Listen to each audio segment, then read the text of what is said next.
Le plateau du Sénégal sur Radio Galère. Et pour clôturer ce court carnet de voyage, on va retrouver Lamine qui va nous en dire un peu plus. Bonjour Lamine. Oui, bonjour Richard, bonjour à toutes les auditrices. C'est toujours avec un réel plaisir de vous retrouver tous pour parler en tout cas de l'émission Le Plateau du Sénégal. Voilà, comme tu le sais Richard, dans ce carnet de voyage, je rentre du Sénégal, qui est un excellent pays, je n'arrête pas de le dire, hein, même si dans nos émissions on critique, on parle beaucoup de notre pays, c'est parce que tout simplement nous sommes des patriotes et que nous adorons ce Sénégal. La preuve, notre émission s'appelle Le Plateau du Sénégal. Ceci montre tout simplement que nous sommes des Sénégalais à part entière donc du Sénégal, quel que soit l'endroit où nous nous trouvons dans le monde. Voilà, donc par rapport à ce carnet de voyage, Richard, bien sûr, j'ai visité l'île de Gorée comme d'habitude. Je dis comme d'habitude parce qu'il est impensable que j'aille au Sénégal sans mettre les pieds à l'île de Gorée. Donc, à chaque fois que je suis au Sénégal, je ne peux pas rester, en tout cas, sans aller à l'île de Gorée, revivre, en tout cas, entre guillemets, cette horreur que nos arrière-grands-parents ont vécue, donc la traite négrière, voilà, donc, qui a fait énormément de mal. Vous savez, Richard, l'île de Gorée a été visitée par beaucoup de personnalités du monde et qui ont vécu cette histoire assez triste. Et toutes ces personnalités, pour la plupart, donc, ont pleuré, en passant par le pape Jean-Paul II, Barack Obama, Nelson Mandela. Voilà, donc c'est une histoire, quand on vous la raconte, voilà, forcément ça vous fait quelque chose, donc au niveau en tout cas de la nature humaine, parce que comme vous le savez, l'île de Gorée a été la capitale, donc en tout cas de l'AOF, de l'Afrique occidentale française, pour y parquer tous ces esclaves.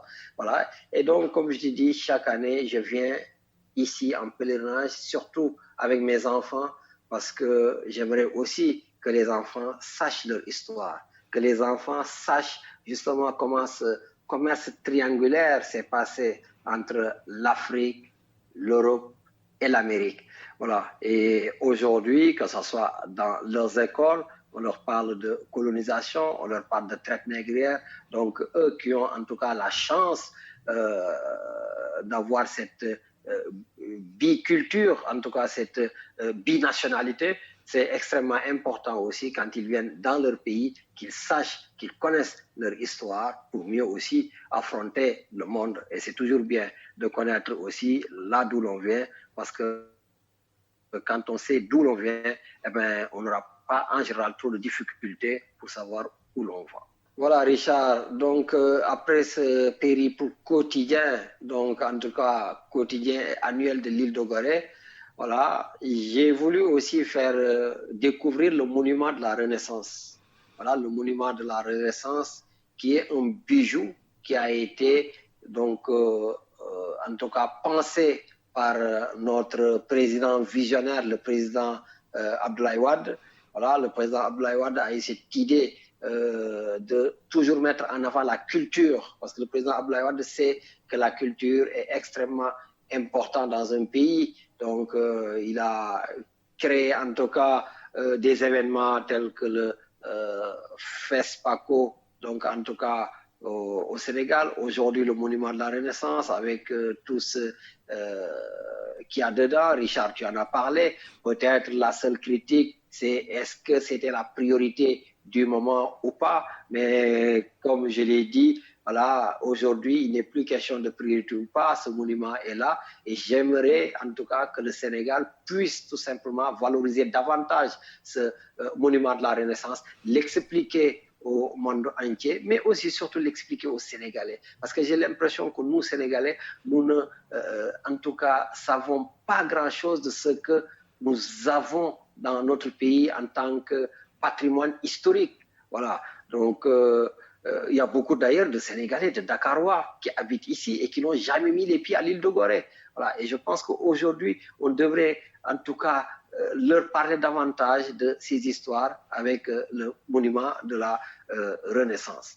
Et puis aussi, Richard, on a eu des endroits magnifiques tels que le lac Rose. Voilà, le lac Rose, tout le monde sait pourquoi donc ce lac Rose est extrêmement célèbre? Ben, c'est surtout rendu célèbre grâce au rallye Paris-Dakar. Voilà, avec les Thierry Sabine à l'époque. Donc, le rallye Paris-Dakar arrivait toujours au lac Rose et souvent, ils étaient aussi accueillis par le président de la République, notamment même Abdoulaye Wade les a beaucoup accueillis. Mais nous aussi, je me rappelle, quand on était des gamins, on essayait d'y aller pour avoir des gadgets, pour avoir des casquettes, pour regarder les belles motos, les belles voitures. Voilà. Mais au-delà de ça, c'est un cadre environnemental magnifique. Voilà, le lac Rose, donc Richard, tu as expliqué pourquoi le lac est rose, donc je ne vais pas y revenir, mais on a aussi beaucoup de Sénégalais, Richard, et ça aussi c'était des aspects souvent méconnus, qui travaillent jusqu'à des fois 8 heures par jour pour avoir tout simplement quelques kilos de sel. Voilà, et c'est extrêmement dur le travail parce que donc j'ai eu la chance aussi de parcourir ce lac en pirogue avec mes enfants et on a vu en direct justement ces braves personnes vraiment cueillir le sel. Voilà, en tout cas, je vais même dire pêcher donc le sel et ça demande une force physique, mais aussi ça leur crée aussi certains types de maladies et dans ce cas-là aussi, l'État devrait un peu les aider à mieux, en tout cas, travailler pour récolter le sel, parce que quand même, ce sel est exporté un peu partout, donc en Afrique de l'Ouest, notamment au Mali, et c'est un endroit magnifique. Et dans cet endroit-là, on peut aussi faire beaucoup de bonnes choses. Hein. Il n'y a pas que le lac, le sel, hein. On peut faire du quad, il y a des dromadaires, on peut monter pour faire des promenades en dromadaire. Voilà, il y a vraiment beaucoup de petites activités qu'on peut faire. Donc, c'est possible de faire du tourisme au Sénégal, hein, en tout cas. Pardon, je t'ai coupé. Je te disais, c'est possible de faire du tourisme au Sénégal. Bien sûr, c'est possible de faire du tourisme au Sénégal. D'ailleurs, quand vous voyez un peu mes petites, en tout cas, vidéos dans les réseaux sociaux, je me présente comme le ministre du Tourisme officieux.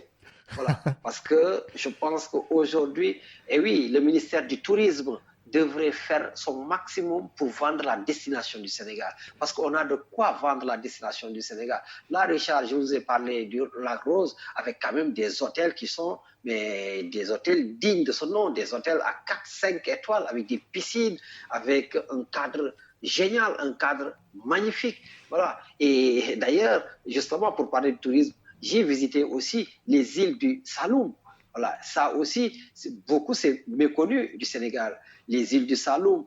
Donc, on a des villages, on a Djifer, on a Sambadia, on a même Palmarin. Et Palmarin, on a un Sénégalais ici qui est très connu à Marseille qui s'appelle Tom, le couturier Tom, avec Madame la Baronne. Voilà, eux. Donc, ils habitent à Palmarin. Voilà, et c'est un excellent cadre, Richard, avec de belles plages, avec les cases.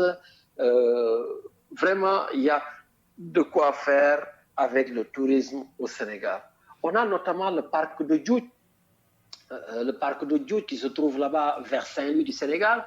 Voilà, dans ce parc-là, Richard, on sait qu'on a des oiseaux migrateurs, voilà, qui quittent donc, d'ailleurs ici... Pendant l'hiver, quand il fait froid. Dans le sud de la France. Qui quittent le sud de la France quand il fait froid. Qui quittent l'Europe, en fait. C'est ça, qui quitte le sud de la France, effectivement, quand il fait froid, pour se retrouver au parc de Djoudj, là-bas. Donc, c'est magnifique. Voilà. Et ça aussi, c'est malheureusement des endroits qui ne sont pas mis en exergue. Toujours à Saint-Louis, que je connais très bien. Donc, nous avons aussi la langue de Barbarie. Donc, nous avons l'embouchure. Voilà. Nous avons vraiment des lieux magnifiques qu'on peut visiter. Et ce qui est terrible, comme je dis, c'est que beaucoup de Sénégalais du Sénégal me demandent, Lamine, tu es dans quel coin?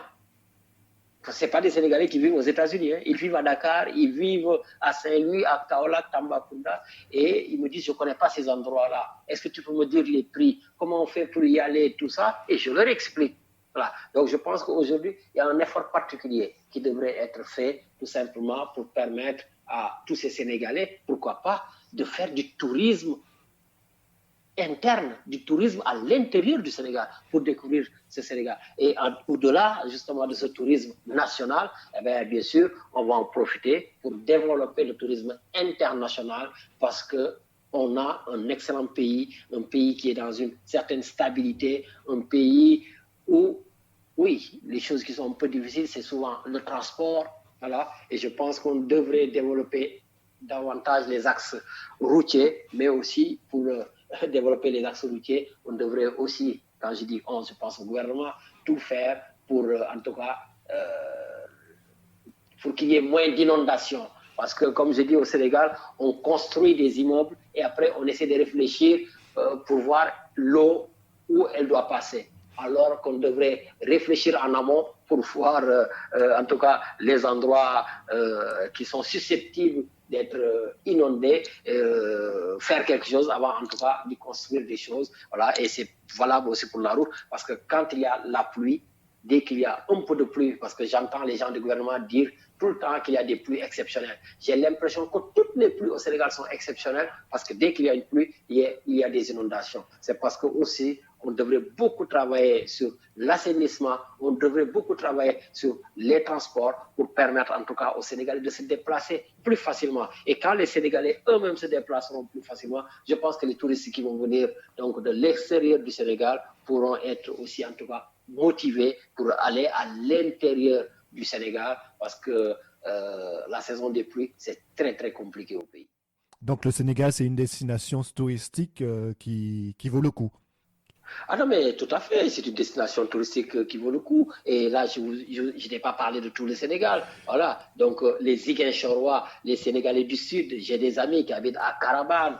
Voilà, j'ai d'autres amis ici, Fali Koli, qui connaît très bien Ziguinchor, mon ami Popon, donc qui connaît Carabane. Il y en a d'autres qui connaissent Nianing. Je ne vous ai pas parlé de Sali, donc qui est la station balnéaire du Sénégal, c'est le Saint-Tropez du Sénégal. Voilà. Mais Richard, on a de quoi. Le Sénégal est magnifique. Quand je fais des vidéos donc, pour les montrer dans les réseaux sociaux, j'ai le nombre de personnes qui m'envoient des messages, des collègues, des amis en Europe, en France, voilà, qui me disent, mais Lamine, mais c'est magnifique.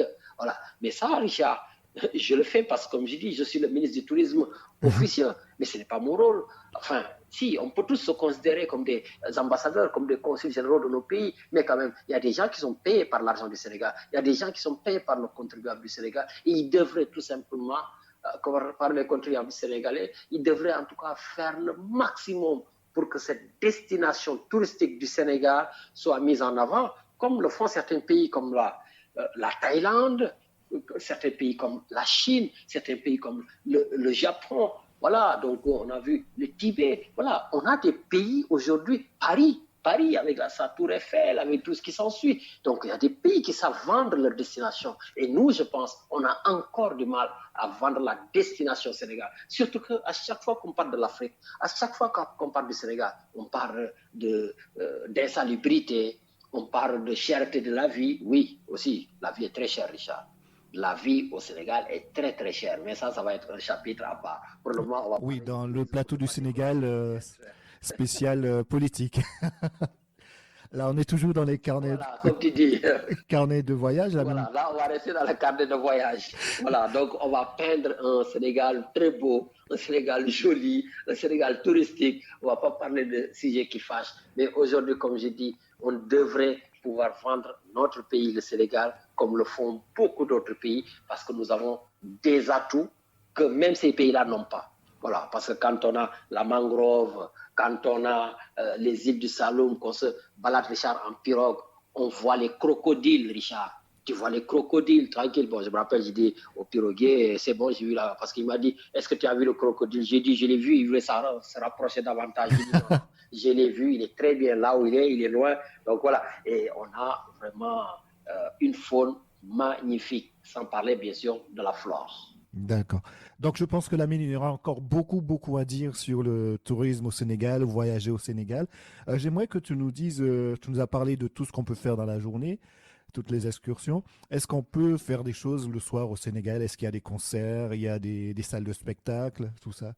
Mais bien sûr, on a des salles de spectacle, on a des salles de concert, mais comme tu le sais, Richard, nous sommes dans une situation pandémique, donc quand même assez critique. Donc le Sénégal n'est pas exclu justement malheureusement de tous ces décès dus au Covid-19.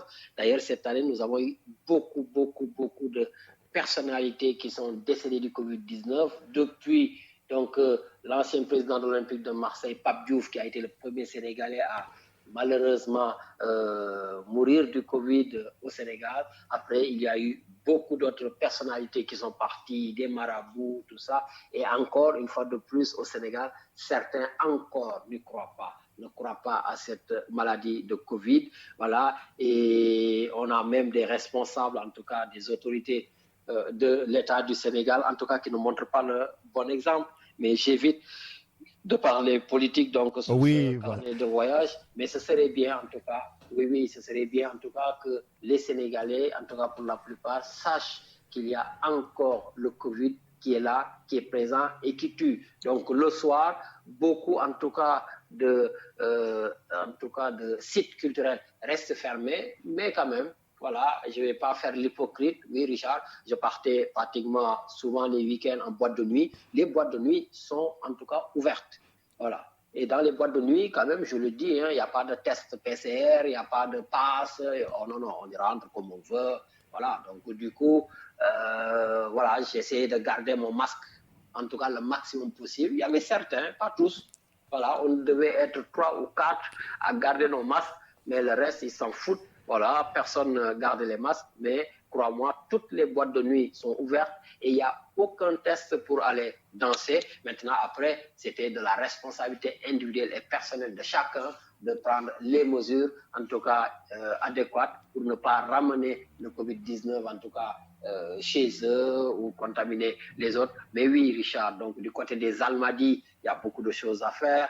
Voilà, du côté d'autres coin, parce que Richard, il y a des boîtes de nuit partout au Sénégal. Ah, ok. Mais actuellement, le coin le plus prisé au Sénégal, c'est les Almadies du côté de l'aéroport. Et là-bas, il y a beaucoup de gens riches et surtout beaucoup de fils et de filles à papa. Voilà, et bien sûr, des filles qui font toujours encore le plus vieux métier du monde. Ça existe encore. Donc la nuit, si on veut aussi s'amuser au Sénégal, il y a de quoi faire. D'accord. Ben, merci beaucoup, Lamine, de nous avoir offert ce carnet de voyage. Et puis, pour terminer, on voudrait que tu nous rappelles, enfin, tu nous dises que pour la semaine prochaine, qu'il y aura une émission spéciale. Comment ça va se dérouler? Ben oui, Richard. Donc, nous allons continuer tranquillement à nos vacances, mes vacances où on se repose, mais quand même, on travaille toujours. On essaie de donner en tout cas du grain à moudre à nos auditeurs sur le plan politique. Mais juste pour samedi prochain, je voudrais quand même qu'on rende hommage à quelqu'un que l'on connaît très bien sur Radio Galère, parce que je le dis, je pense que c'est l'une de nos meilleures émissions sur Radio Galère. C'est l'émission qu'on avait fait avec le premier ministre des Affaires étrangères du Sénégal, du président Macky Sall. Il s'appelait Alioune Badara Cissé, plus connu sous le nom de ABC. Voilà, donc ABC est décédé malheureusement lui aussi de Covid-19. ABC nous a quittés il y a un peu plus de 2 semaines. Et donc, vraiment, je trouve très normal qu'on lui rende hommage parce que ABC était l'ami pratiquement de tous les Sénégalais de la diaspora. Voilà, la diaspora, vraiment, beaucoup l'aimaient. Richard, quand on était en campagne électorale ici en France avec Pape Diouf, donc Pape Diouf avec les Babacar Ba, les Ndiaga Diallo, etc. Donc, Alioune Badara Cissé a fait le déplacement à Marseille pour venir soutenir Pape Diouf, qui conduisait la liste Changer la donne. Et il en a profité aussi pour rencontrer les autres Sénégalais qui étaient candidats dans les différentes listes. Voilà, dont bien sûr, moi, j'étais candidat.